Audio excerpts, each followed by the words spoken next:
controlled the crowd. Security in the monitoring room never expected. This crew had guns. Pressed the alarm. Gunfire outside caught Hans's attention. Gwen said it was just a distraction. Buying time. Urged Hans to hurry. Hans thought it was easy, but unexpectedly, the lock shrank back. A step went wrong. He closed his eyes, focused, sensing the safe's structure. Under his guidance, the lock finally extended, but he had only one chance. One more mistake. The safe would lock forever. Gwen panicked. Hans calmly said no need to worry. This was a piece of cake. Gwen was speechless. Hans continued unlocking, carefully turning the combination lock. No errors allowed. Finally cracked the first lock. Soon the second followed. Police arrived at the bank. Bearded officer sensed trouble. Hans remained steady unlocking. As the dial aligned, the lock shrank back again. Would this mission fail? Hans turned the dial gravely. No one knew the outcome. As the dial turned, the safe reacted. Hans used all his strength to open the door. Inside were countless riches.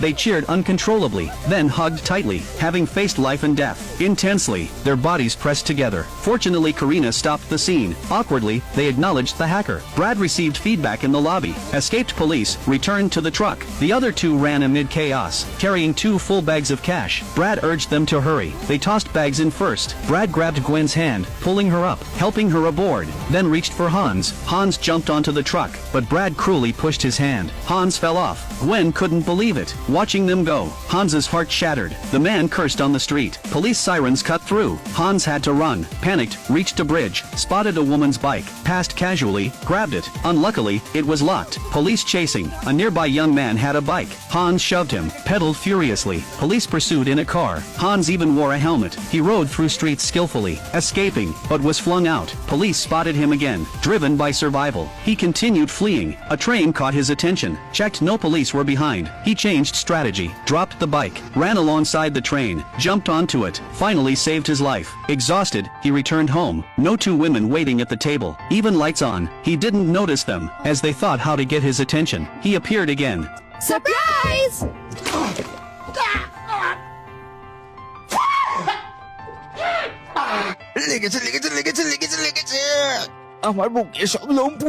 They didn't expect his reaction. Hans wondered how they appeared. Gwen apologized, sorry for leaving him during the heist, but she cut ties with Brad. She had fought with her boyfriend. To them, it was a mythical adventure. Brad thought money from 2 banks was enough. No need to risk more. The plan was to drop Hans after 3 hits. Just happened earlier. He told his girlfriend not to play saint. Fortunately, Gwen wasn't heartless. She didn't think using Hans as a scapegoat was right. They could have escaped safely. Now selfishness abandoned Hans, and the stolen amount didn't matter. Their goal was leaving a legend. They argued violently. Gwen wanted to jump from the car. Brad held her. She insisted on leaving, ignoring the moving car, leaped without looking back. Brad gave up trying to stop her, closed the door. The car soon stopped. Gwen looked back. The hacker girl also got out. She chose to continue making history with Gwen. The hacker had planned the 3rd heist. Already disliked Brad, so splitting was better. They reunited with Hans, hoping to finish the last plan. Hans barely escaped death, almost went to prison. He knew he'd be abandoned again, and returned to boring work. He refused their invitation, sent them away. Gwen and the hacker girl were at a loss. Their effort might be wasted. Gwen begged Hans to come back. He doubted he could open the last safe.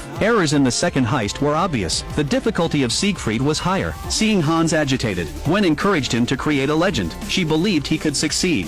আর তুমি যদি মনে করো যে ওই দুটো মাদারফাকার আমার জন্য এখানে এসেছিল তাহলে তুমি খুব ভুল ভাবছো আমরা এখনো এটা করতে পারবো Hans was moved. He decided to rejoin. He didn't care about money. He just wanted to crack the safe. He eagerly asked for the next plan. Police, based on Hans's online videos, locked him as a suspect. Sure, he was the last locksmith to join. The thieves were on a new mission.